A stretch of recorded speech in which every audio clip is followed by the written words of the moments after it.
we argued so much in the studio, like, get on up. He hated get on up. He's like, he hated it. But I was like, I was like, man, I'm telling you. So we went back and forth. And, there's nothing worse than seeing, when your bank account don't match your popularity or your fame, then that's when you got to try to start reverse engineering your career and try to pick up the pieces. Okay, where's the money?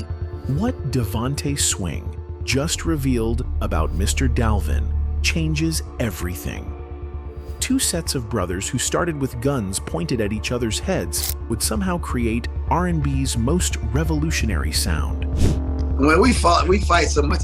They fought over everything: beats, melodies, creative control. But what Mr. Dalvin just revealed about those studio battles exposes the real reason Jodeci fell apart. They broke in his house, tried to kill him. Or they tried to kill him? Well, then they split his skull open. The real story of Jodeci's collapse has been hidden for decades, until now. So let's get into it. The DeGreat brothers were supposed to be unstoppable. DeVante was the musical genius, writing hits while other kids played video games. Mr. Dalvin was the street-smart younger brother who could rap, produce, and hold his own in any room. Together, they should have ruled R&B forever. But from the very beginning, their relationship was built on creative tension that would eventually tear everything apart. In those early days in Charlotte, North Carolina, the brothers were writing songs about anything: chicken dinners, childhood beatings, random thoughts that popped into their heads. What seemed like innocent sibling collaboration was actually the start of a decades-long power struggle. When DeVante was 16 and played "Come and Talk to Me" for his younger brother, something shifted. Mr. Dalvin knew immediately that his brother had something special, but he also knew that being in DeVante's shadow meant fighting for every scrap of recognition, every production credit, every moment to shine. He'll bring me a song, and what you think about this? And I'll be like, I don't like the drum. Give me 1 second, I'm sorry. Can you call Justin? Yeah, so, he'll bring me a song and be like, well, what do you think about the drums on this? I'm like, I don't like this. And he'll exactly what I tell me, he'll do the opposite. This was the pattern that would define their entire career. DeVante would create something.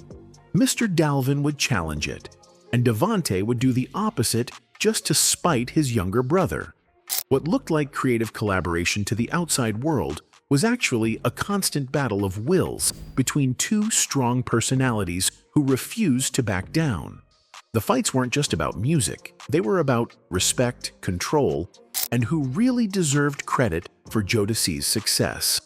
While DeVante got praised as the mastermind behind their sound, Mr. Dalvin was quietly handling production, arrangements, and the business side that kept the group functioning. He was doing everything except singing lead, but the world only saw DeVante as the creative force. When they moved to New York and started living in the projects in the Bronx, the pressure intensified. DeVante gave his brother advice that would change everything. Stop playing basketball and focus on the music that would pay for the rest of his life. But that advice came with an unspoken understanding. DeVante was still the leader, still the one calling the shots. The studio became their battlefield. Every beat, every melody, every creative decision was a chance for one brother to assert dominance over the other. Mr. Dalvin would question DeVante's choices, not just because he disagreed, but because he needed to prove he wasn't just along for the ride. Get On Up became the perfect example of their dysfunction. Mr. Dalvin produced a track that would become a massive hit, but DeVante hated it on principle. They went back and forth, arguing in the studio, while everyone else watched two brothers tear each other down over a song that millions of fans would eventually love. This wasn't creative differences. This was personal.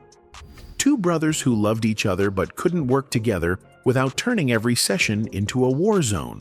And it was only going to get worse. Before Jodeci could destroy themselves from within, they had to survive their very first meeting. What Mr. Dalvin revealed about that day in Charlotte changes everything we thought we knew about how the group formed. Two sets of brothers, each performing in their own gospel groups, brought together by girls who thought they should meet. The DeGreat brothers arrived expecting to jam with fellow musicians. Instead, they walked into a situation that could have ended with someone dead. And we didn't know anything about it. They threw him a surprise birthday party. He was working on Let's Be Alone, one of the songs on the Diary of a Madman album. And we was waiting on DeVante, wait. Casey Hailey was only 16 years old, already known as the Michael Jackson of gospel in the South, with a voice that could move congregations to tears. But on the day he met Mr. Dalvin, he was ready to commit murder over a misunderstanding about a girl named Poo Poo. Mr. Dalvin walked into that gospel studio expecting to talk music. Instead, he found himself staring down the barrel of a gun held by a teenager who thought he was messing with the wrong girl. Casey had seen Dalvin with Poo Poo and jumped to conclusions. In his mind, this stranger was disrespecting his woman and needed to be taught a lesson. Man, are you serious? Those were Mr. Dalvin's words when Casey pulled that gun. Here was a 16-year-old gospel singer, someone who was supposed to be spreading love and faith, ready to shoot another teenager over a girl he wasn't even dating. The visual was insane. A kid who sang about Jesus on Sundays, pointing a weapon at a stranger on Monday. Mr. Dalvin's brother, DeVante, was actually dating Barbara Jean, Poo Poo's sister. The whole situation was a misunderstanding that could have ended in tragedy. But it revealed something crucial about the personalities that would make up Jodeci. These weren't your typical R&B pretty boys. These were kids from the streets who had been raised in church but weren't afraid to get violent when they felt disrespected. Jojo had to calm his brother down. DeVante had to calm Dalvin down. Two sets of brothers who had never met before were already mediating conflicts between each other. It was a preview of the next 20 years, constant tension that required constant management. Mr. Dalvin's first instinct was to leave. "These dudes are crazy," he told his brother. He wanted nothing to do with people who would pull guns over misunderstandings. But DeVante saw something in Casey and Jojo that made him want to stay. Maybe it was their raw talent, or maybe it was the realization that their edge, their willingness to fight, could translate into something powerful musically. Casey's violent introduction wasn't a character flaw. It was a preview of the intensity he would bring to every performance, every recording session, every moment of their career. This was someone who felt everything at maximum volume, whether it was love, anger, or artistic passion. But it also established a dynamic that would poison the group for decades. The Hailey brothers were volatile, unpredictable, ready to explode at any moment. The DeGreat brothers were more calculating, more business-minded, but just as stubborn and just as willing to fight when pushed. Four young men with massive egos, hair-trigger tempers, and unlimited talent. They were destined to create magic together, but they were also destined to destroy each other in the process. The studio was supposed to be their sanctuary. Instead, it became a war zone where four brothers fought over every note, every arrangement, every creative decision. What Mr. Dalvin revealed about their recording process exposes how personal conflicts poisoned their artistic collaboration. Every song became a battle for control. DeVante would come in with a vision. Mr. Dalvin would challenge it. Casey would want more vocals. Jojo would suggest changes. Nobody could agree on anything without it turning into an argument about respect, credit, and who really deserved to make the final decisions. Forever My Lady took them a week to finish, but only because they had already written the songs and fought about them for months. Most of their classic tracks were written when they were teenagers, before success made every creative choice feel like a matter of life and death. Once money and fame entered the picture, every disagreement became personal. Right, for my lady. I wrote that. LB came in and wrote the verse, and he did my. Don't put this out. I'm talking to LB. That's my. That's my. But he right. That showed me a lot of too. That's my. He gave me a lot of sense. The credit fights were vicious. Mr. Dalvin would write a track. DeVante would add verses. And suddenly, nobody could agree on who deserved the primary credit. "That's my shit," became the most common phrase heard in their sessions. 4 men claiming ownership over every piece of music they created together. Mr. Dalvin was handling arrangements, production, and the technical aspects that made their sound work, but DeVante got recognized as the mastermind. KC and JoJo were the voices that made the songs magical, but they often felt like hired guns rather than equal partners. Everyone was essential, but nobody felt properly appreciated. The get-on-up situation perfectly captured their dysfunction. Mr. Dalvin produced a track that he knew was special, but DeVante hated it on principle. They argued for hours, going back and forth while other people in the studio watched 2 brothers destroy each other over a song that would eventually go to #1. DeVante's attitude was simple. If he didn't like something his brother created, he would do the opposite just to prove a point. It wasn't about the music anymore. It was about power, control, and making sure Mr. Dalvin knew who was really in charge of Jodeci. But Mr. Dalvin wasn't backing down. He knew his worth, knew his contributions, and refused to be treated like a sideman in his own group. When DeVante would bring him a beat and ask for his opinion, Dalvin would give brutal honesty. "I don't like this," knowing it would start another fight. The creative process became toxic. Instead of building on each other's ideas, they were constantly tearing each other down. Instead of collaboration, they had competition. Every song became a battlefield where 4 men fought for creative control while their music suffered. KC and JoJo were caught in the middle of the DeGreat Brothers war, but they had their own issues. They wanted more input on arrangements, more control over their vocal parts, more recognition for their contributions. The Hailey brothers felt like they were being used for their voices, while the DeGreat brothers controlled everything else. Recording sessions that should have taken hours stretched into days because nobody could agree on anything. Arguments over drum patterns turned into arguments about respect. Disagreements about melodies became fights about who really created Jodeci's sound. Their second album, Diary of a Mad Band, was literally named after their state of mind. They were all going crazy, fighting constantly, unable to work together without destroying each other emotionally. The music was still incredible, but the cost was becoming unbearable. By the time they recorded their third album, the creative process had become a nightmare. 4 men who loved each other like family were treating each other like enemies every time they entered the studio. The brotherhood that created their magic was being destroyed by the very success it had generated. Success changed everything. Once the money started flowing, once the fame became real, once everyone realized how much was at stake, the creative differences became business warfare.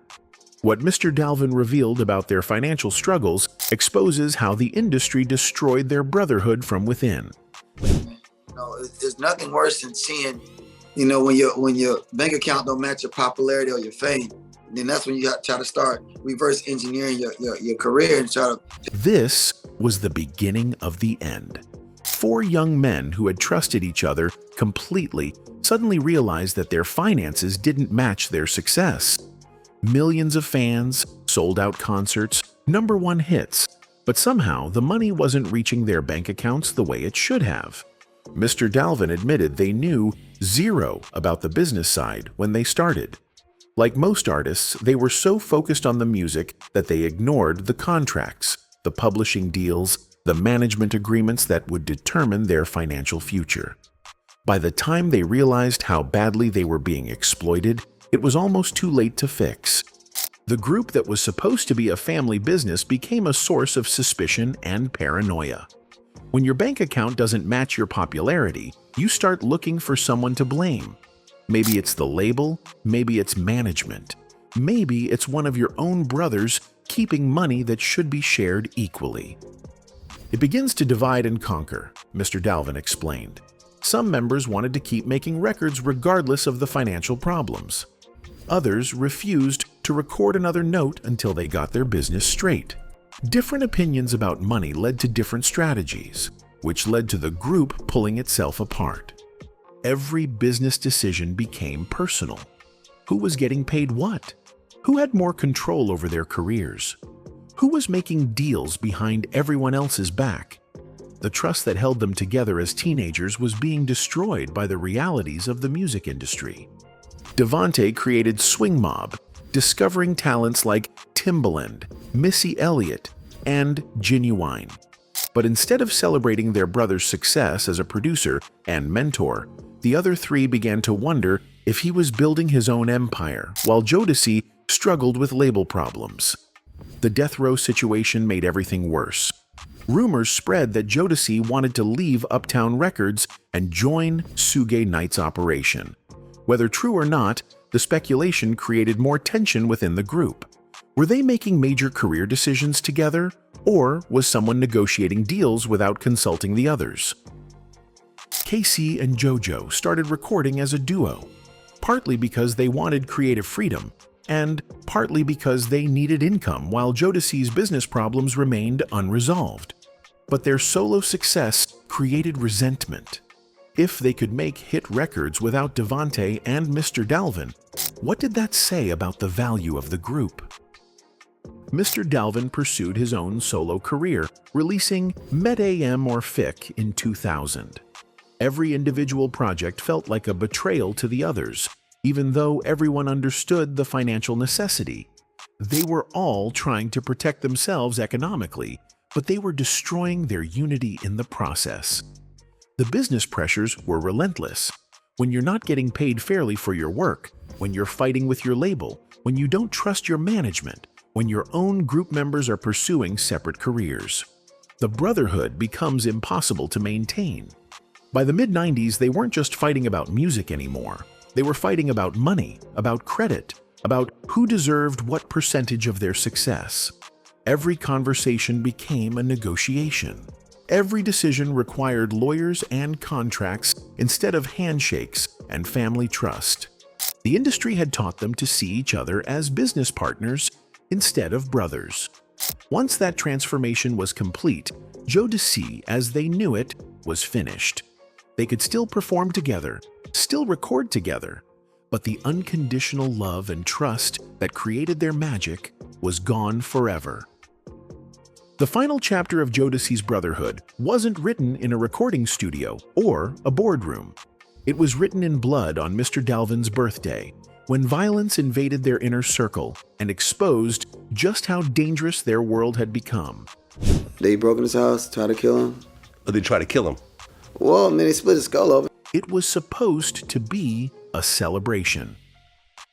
The group had planned a surprise birthday party for Mr. Dalvin while they worked on Let's Be Alone for the Diary of a Mad Band album. Everyone was waiting for DeVante to show up at the studio. They kept calling and calling, but something felt wrong. DeVante never missed studio time, never left his brothers hanging without explanation. When they finally got to DeVante's house, they discovered a horror scene that would haunt all of them forever. Someone had broken in, tied up DeVante, and tried to kill him. They pistol whipped him so brutally that they split his skull open. Blood everywhere. Their brother fighting for his life on what was supposed to be a day of celebration. DeVante fought back like his life depended on it, because it did. He bit one of the attacker's fingers clean off, leaving DNA evidence that would eventually help solve the case. But the violence was so extreme, so personal, that it felt like more than a random robbery. This was someone trying to send a message. The attack changed everything. Success had made them targets, but none of them had realized how vulnerable they really were. Their brother had almost been murdered while they were planning a party. The brotherhood that survived creative differences and business betrayals was shattered by the reality that fame could cost them their lives. Two cousins were eventually suspected of the attack. One killed the other, and the survivor went to prison. But the damage to Jodeci was irreversible. How do you trust each other? How do you function as a family when you know that violence can invade your world at any moment? The timing was devastating. This happened during the recording of their second album, when they were already fighting constantly about creative control and business decisions. The attack added trauma and paranoia to an already toxic situation. Everyone became suspicious of everyone. Security became a constant concern. The fun was officially over. DeVante's recovery took months. His brothers had to watch him deal with the physical and emotional aftermath of nearly being killed. The guilt was overwhelming. They were supposed to protect each other, supposed to have each other's backs, but their brother had faced death alone while they planned a party. The violence also exposed how far they had drifted from their gospel roots. They had embraced the bad boys of R&B image, cultivated street credibility, and attracted the kind of attention that put them in danger. The attack was a reminder that playing with fire eventually gets you burned. Kasai and JoJo had their own struggles with substances and legal troubles. Mr. Dalvin was fighting for recognition and respect within the group. DeVante was dealing with trauma while trying to manage Swing Mob and his own mental health. Four brothers who had started with nothing but love and talent were being destroyed by success, violence, and the impossible pressure of staying together. By 1995, they were barely functional as a group. They could still create magic when they performed, still connected with audiences who loved their music. But behind the scenes, the Brotherhood was dead. The attack on DeVante was just the final nail in a coffin that had been building for years.